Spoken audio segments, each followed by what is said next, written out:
ये हमारे लिए लगभग नामुमकिन है कि हम अपने आरामदायक कमरों में बैठकर तेज इंटरनेट और सुरक्षित दीवारों के बीच ये कल्पना भी कर पाएं कि हमारी धरती कभी एक शांत नीला ग्रह नहीं थी, बल्कि एक उबलता हुआ नरक जैसा आग का गोला थी।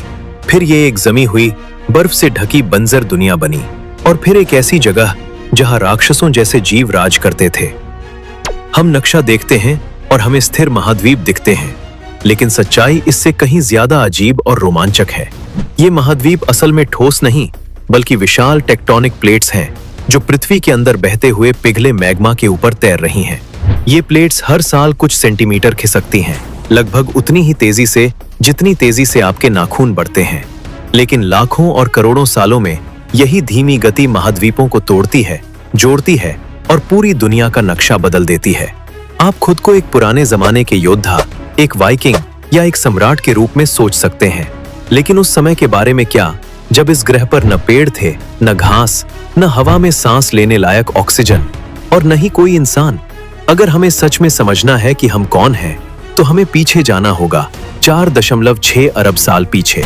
इन्फिनिटी में आपका स्वागत है। देखिए कैसे एक बेजान जलता हुआ गोला धीरे धीरे जीवन से भरी दुनिया बना, कैसे खतरनाक उल्कापिंडों की बारिश, लावा के समंदर और वैश्विक बर्फीले युगों ने इसे बार बार बदला, कैसे सबसे छोटे जीव सबसे कठिन परिस्थितियों में भी बच गए, कैसे विशाल कीड़े आसमान में उड़ते थे और डायनासोर धरती पर राज करते थे। ये है 4.6 अरब साल की कहानी, कुछ भी नहीं से सब कुछ तक। धरती से पहले कुछ भी नहीं था जैसा हम जानते हैं, न महाद्वीप न महासागर, सिर्फ एक विशाल घूमता हुआ बादल, सोलर नेबुला।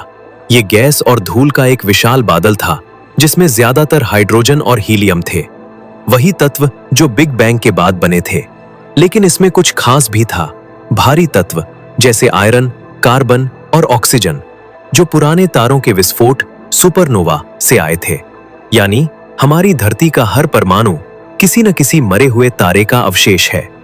ये बादल अपनी ही गुरुत्वाकर्षण शक्ति से सिकुड़ने लगा। जैसे जैसे ये सिकुड़ा, इसका केंद्र और गर्म होता गया।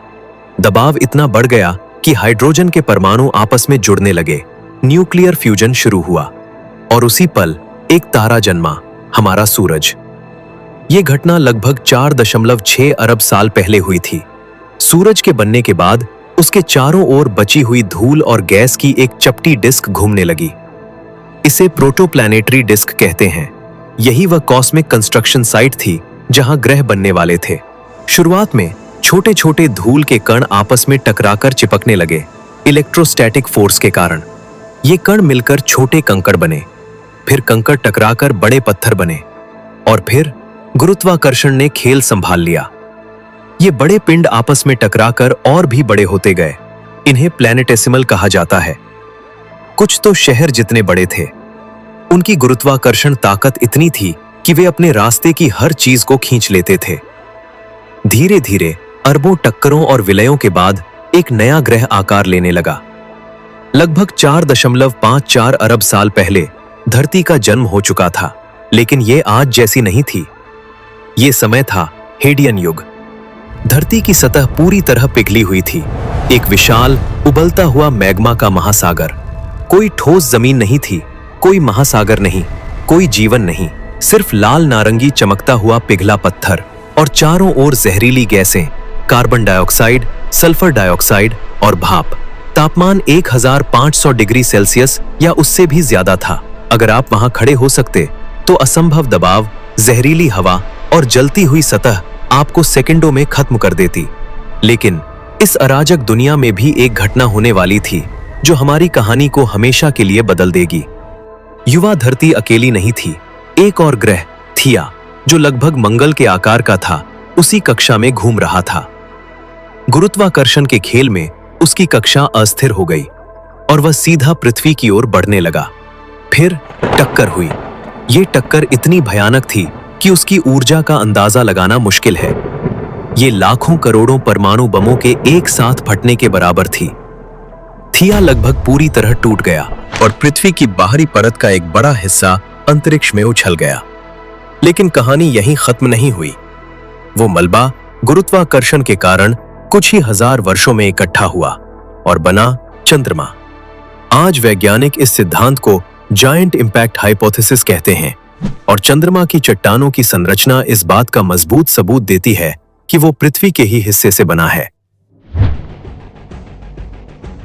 जब पूरी पृथ्वी पिघली हुई थी तब भारी तत्व जैसे आयरन और निकल नीचे की ओर डूबने लगे और हल्के तत्व ऊपर की ओर आ गए। इस प्रक्रिया ने पृथ्वी को परतों में बांट दिया, कोर, मेंटल और क्रस्ट, और यहीं से जन्म हुआ एक अदृश्य लेकिन जीवनदायी शक्ति का। जैसे जैसे पृथ्वी घूमती रही, उसका तरल आयरन कोर एक विशाल डायनामो की तरह काम करने लगा। इससे बना पृथ्वी का मैग्नेटिक फील्ड। पुरानी चट्टानों में मिले मैग्नेटिक संकेत बताते हैं कि यह फील्ड कम से कम 3.5 अरब साल से मौजूद है और यही हमारी कहानी का अदृश्य हीरो है। अगर यह नहीं होता तो सूरज की तेज सोलर विंड हमारी पूरी वायुमंडल को उड़ा देती, जैसे उसने मंगल के साथ किया।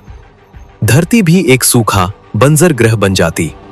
यानी हमारी हर सांस उस घूमते हुए पिघले आयरन के गोले की वजह से है, जो हमारे पैरों के नीचे लगभग 3000 मील गहराई में छिपा है। लेकिन खतरे अभी खत्म नहीं हुए थे। लगभग 4 अरब साल पहले सौर मंडल में एक अराजकता शुरू हुई। बड़े ग्रह जैसे जुपिटर और सैटर्न अपनी कक्षाओं में बदलाव करने लगे। इससे लाखों एस्टेरॉयड और धूमकेतु अंदर की ओर आने लगे और पृथ्वी पर लगातार टकराने लगे। इस घटना को वैज्ञानिक लेट हेवी बॉम्बार्डमेंट से जोड़ते हैं। हजारों लाखों साल तक यह ग्रह एक शूटिंग रेंज बन गया।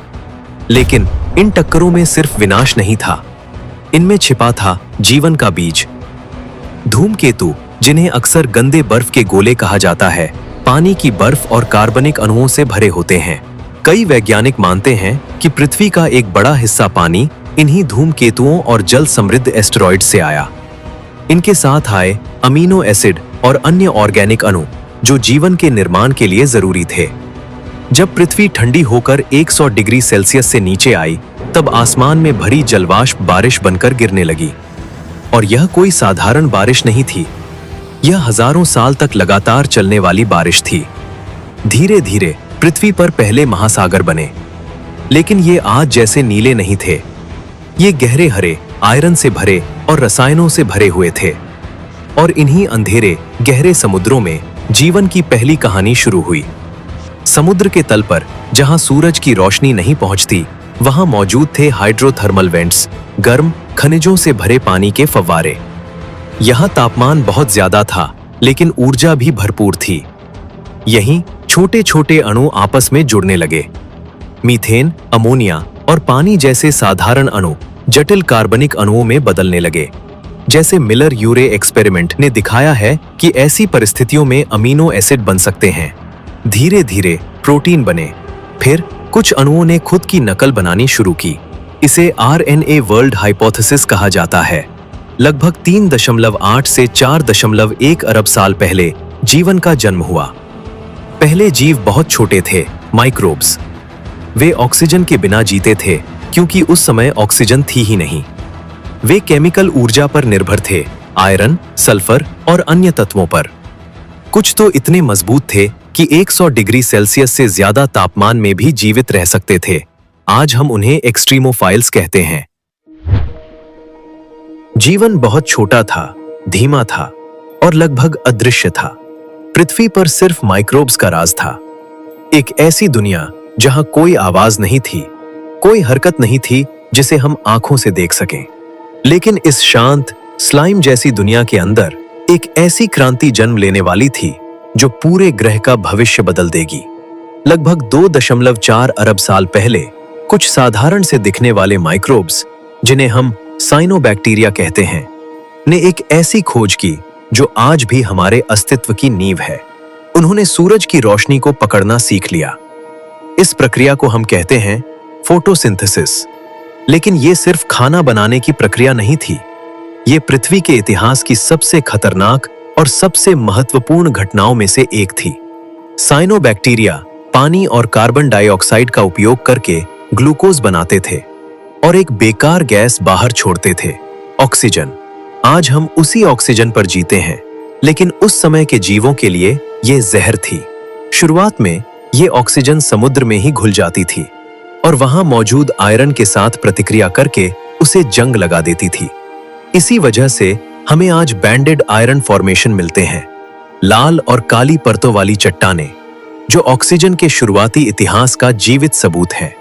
ये संरचनाएं ऑस्ट्रेलिया, दक्षिण अफ्रीका और कनाडा में पाई जाती हैं। लेकिन धीरे धीरे एक दिन ऐसा आया जब समुद्र में मौजूद सारा आयरन भर गया। अब ऑक्सीजन को रोकने वाला कुछ नहीं था, वो हवा में जमा होने लगी। और फिर आया एक वैश्विक विनाश। इसे कहते हैं ग्रेट ऑक्सीजन इवेंट। लगभग 2.4 अरब साल पहले पृथ्वी के वायुमंडल में ऑक्सीजन तेजी से बढ़ने लगी। उन सभी जीवों के लिए जो ऑक्सीजन के बिना जीते थे, ये एक जहरीली गैस थी। वे मरने लगे और बड़े पैमाने पर विलुप्त हो गए। ये पृथ्वी का पहला मास एक्सटिंक्शन था। लेकिन इस बार कोई उल्कापिंड नहीं टकराया था, कोई ज्वालामुखी नहीं फटा था। ये विनाश जीवन ने खुद किया था। लेकिन हर अंत एक नई शुरुआत भी होता है। ऑक्सीजन ने एक और चमत्कार किया। ऊपरी वायुमंडल में ऑक्सीजन के अणु टूटकर जुड़ने लगे और बना ओजोन, O3। ये ओजोन लेयर सूरज की खतरनाक अल्ट्रावायलेट किरणों को रोकने लगी। अब पहली बार धरती की सतह सुरक्षित हो रही थी। यानी जो गैस कभी जहर थी, वही आगे चलकर जीवन की सबसे बड़ी ढाल बन गई। इसके बाद समय जैसे धीमा पड़ गया। लगभग 1.8 अरब साल से 80 करोड़ साल पहले तक का समय वैज्ञानिकों ने नाम दिया है बोरिंग बिलियन। ये नाम अजीब लग सकता है, लेकिन इसका कारण है। इस लंबे समय में पृथ्वी पर बहुत कम बड़े बदलाव हुए। महाद्वीप आपस में जुड़े हुए थे, एक सुपर कॉन्टिनेंट जिसे हम रोडिनिया कहते हैं। जलवायु अपेक्षाकृत स्थिर थी और जीवन अभी भी माइक्रोस्कोपिक ही था। लेकिन इस शांति के अंदर एक धीमी लेकिन गहरी क्रांति चल रही थी। जीवों के अंदर पहली बार यूकैरियोटिक कोशिकाएं विकसित हुईं, जिनके अंदर एक न्यूक्लियस था और जटिल संरचनाएं थीं। यह एक बहुत बड़ा कदम था, क्योंकि यही कोशिकाएं आगे चलकर पौधों, जानवरों और इंसानों का आधार बनी। और फिर एक और क्रांतिकारी बदलाव हुआ, सेक्सुअल रिप्रोडक्शन। पहली बार जीवों ने अपने डीएनए को मिलाना शुरू किया।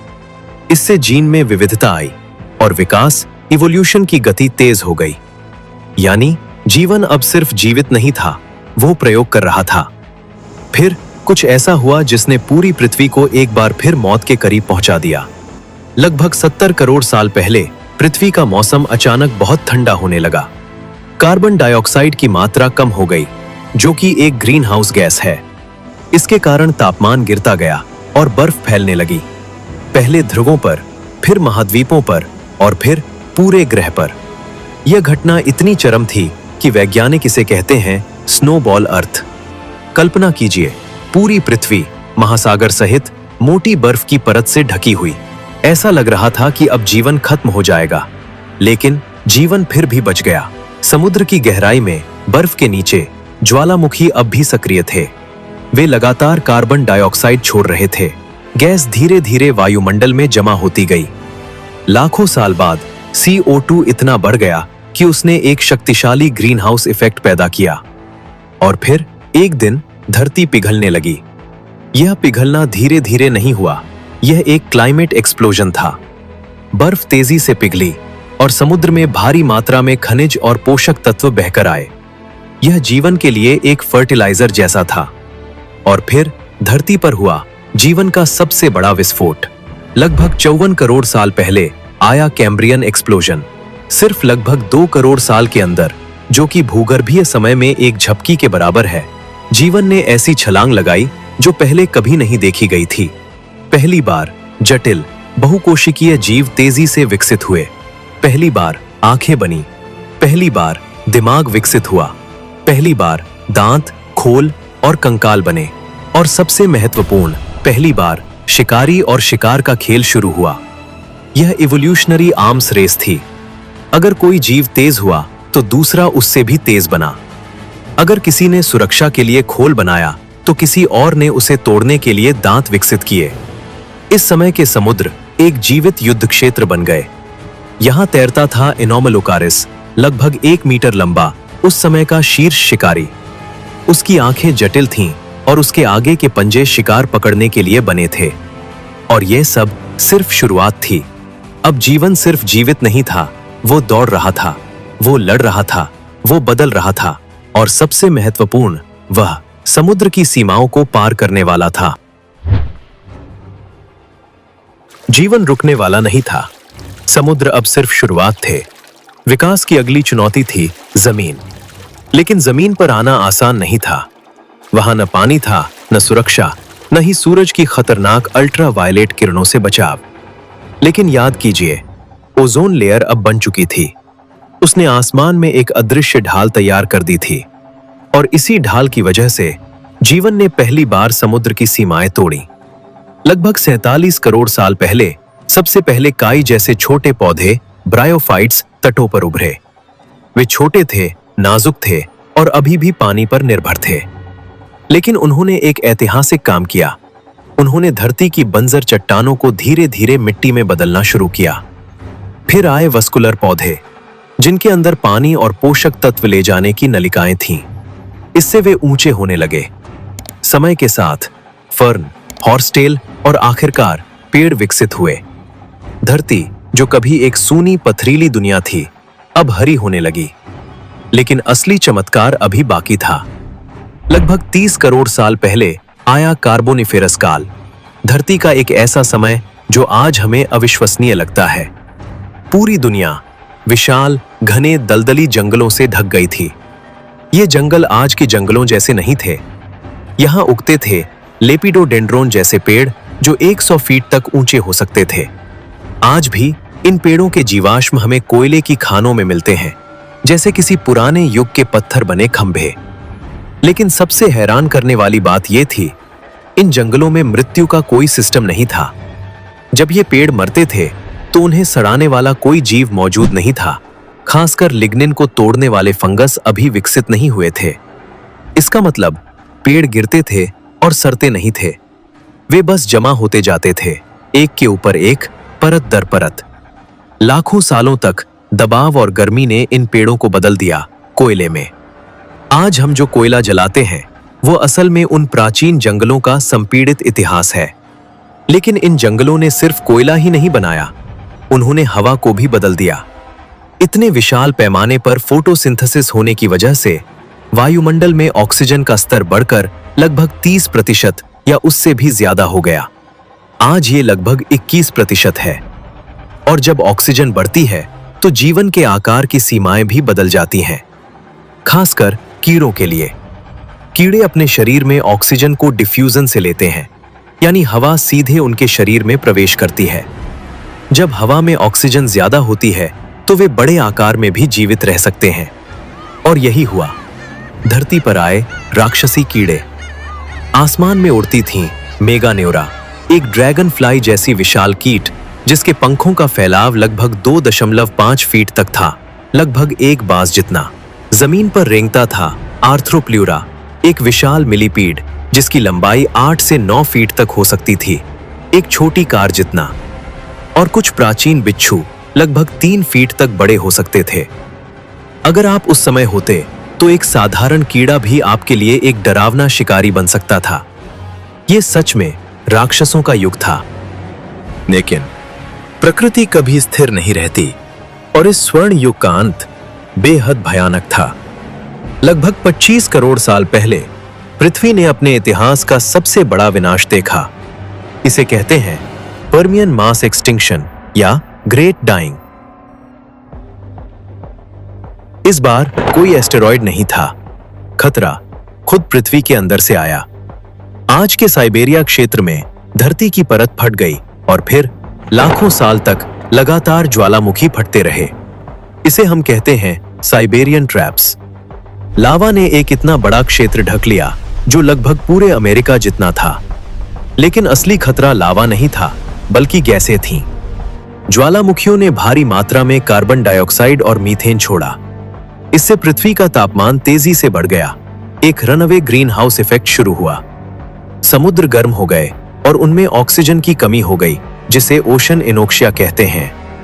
कुछ जगहों पर बैक्टीरिया ने हाइड्रोजन सल्फाइड H2S गैस छोड़नी शुरू कर दी, जो जहरीली होती है। समुद्र जहरीले और ठहरे हुए हो गए और फिर जीवन टूट गया। लगभग 90 से 96% समुद्री प्रजातियां और 70% स्थलीय प्रजातियां खत्म हो गईं। ये पृथ्वी के इतिहास का सबसे बड़ा विनाश था, इतना बड़ा कि ऐसा लगा अब कहानी यहीं खत्म हो जाएगी। लेकिन कहानी कभी खत्म नहीं होती। ग्रेट डाइंग के बाद जो कुछ बचा था उसने धीरे धीरे खुद को फिर से बनाया और उन्हीं बचे हुए जीवों में से एक नया समूह उभरा, डायनासोर। शुरुआत में वे छोटे थे, कमजोर थे, लेकिन उनके शरीर में एक खास बात थी। वे अधिक सक्रिय थे, तेजी से दौड़ सकते थे और शायद उनका मेटाबॉलिज्म भी बेहतर था। धीरे धीरे उन्होंने पूरी धरती पर कब्जा कर लिया। अगले 16 करोड़ सालों तक डायनासोर इस ग्रह के निर्विवाद शासक रहे। छोटे पक्षी जैसे डायनासोर से लेकर विशालकाय सौरोपोड्स जो 30 मीटर तक लंबे हो सकते थे, और फिर सबसे डरावना शिकारी टायरानोसोरस रेक्स। उनके जीवाश्म आज हर महाद्वीप पर मिलते हैं। ये इस बात का सबूत है कि वे सच में पूरी दुनिया पर छाए हुए थे। इसी दौरान पृथ्वी का नक्शा भी बदल रहा था। एक समय था जब सारी जमीन एक साथ जुड़ी हुई थी, पैंजिया। लेकिन अब टेक्टोनिक प्लेट्स फिर से खिसकने लगीं।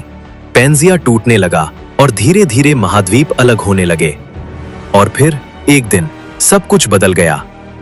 लगभग 6.6 करोड़ साल पहले अंतरिक्ष से एक चुपचाप आता हुआ विनाश पृथ्वी की ओर बढ़ रहा था। एक एस्टेरॉयड लगभग 10 किलोमीटर 6 मील चौड़ा।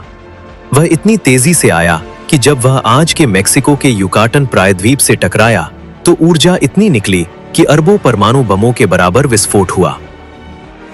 टक्कर के तुरंत बाद पूरी पृथ्वी पर आग की बारिश होने लगी। वायुमंडल में उड़ते मलबे ने गर्म होकर फिर से गिरना शुरू किया, जैसे पूरा आसमान जल रहा हो। फिर धूल और धुआं आसमान में फैल गया। सूरज वर्षों तक दिखाई नहीं दिया। पौधे मरने लगे और उनके साथ शाकाहारी डायनासोर। फिर मांसाहारी भी खत्म हो गए। ये एक इंपैक्ट विंटर था, एक वैश्विक अंधेरा और ठंड का युग।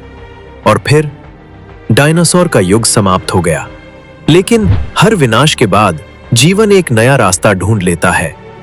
डायनासोर के खत्म होने के बाद एक छोटा बालों वाला चूहे जैसा जीव जो जमीन के अंदर छिपकर बच गया था, अब बाहर आया।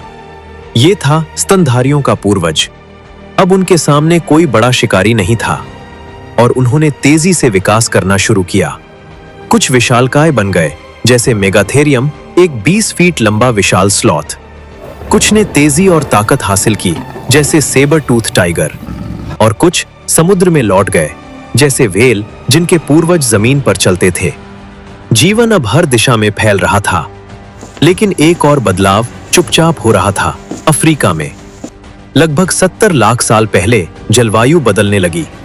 घने जंगल धीरे धीरे कम होने लगे और उनकी जगह लेने लगे घास के मैदान। ऊंची घास के बीच देखने के लिए कुछ बंदर जैसे जीव सीधे खड़े होने लगे। ये था 2 पैरों पर चलने की शुरुआत। इन जीवों को हम कहते हैं ऑस्ट्रेलोपिथेकस। फिर लगभग 25 लाख साल पहले एक नई प्रजाति आई, होमो हैबिलिस। उन्होंने पत्थरों को तोड़कर औजार बनाए। ये सिर्फ एक तकनीकी खोज नहीं थी, ये सोचने की शुरुआत थी।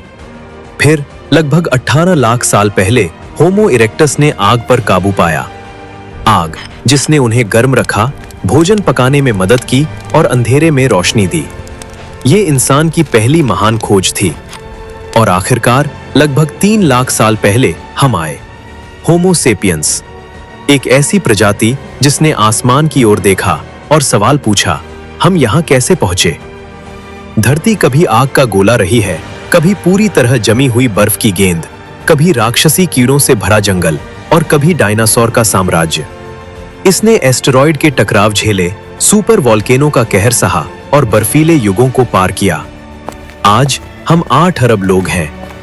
4.6 अरब साल में पहली बार एक ऐसी प्रजाति आई है जिसके पास शक्ति है या तो इस कहानी को बचाने की या इसके आखिरी पन्ने फाड़ देने की। धरती हमारे बिना भी जीवित रहेगी। सवाल ये नहीं है कि धरती बचेगी या नहीं। सवाल ये है, आने वाले 10 लाख साल कैसे दिखेंगे? अगर आप इस यात्रा से चौंक गए हैं तो हमारी पिछली वीडियो जरूर देखें, जहां हमने भविष्य की कहानी बताई है, आने वाले अरब सालों में पृथ्वी के साथ क्या होगा। अगर आपको ये 4.6 अरब साल की यात्रा पसंद आई तो इस वीडियो को लाइक करें। इन कहानियों को खोजने, समझने और लिखने में हजारों घंटे लगते हैं और आपका सपोर्ट ही हमें आगे बढ़ाता है। सब्सक्राइब करें और बेल आइकन दबाएं ताकि ब्रह्मांड की कोई भी अगली कहानी आपसे छूट न जाए। अगली बार तक धन्यवाद।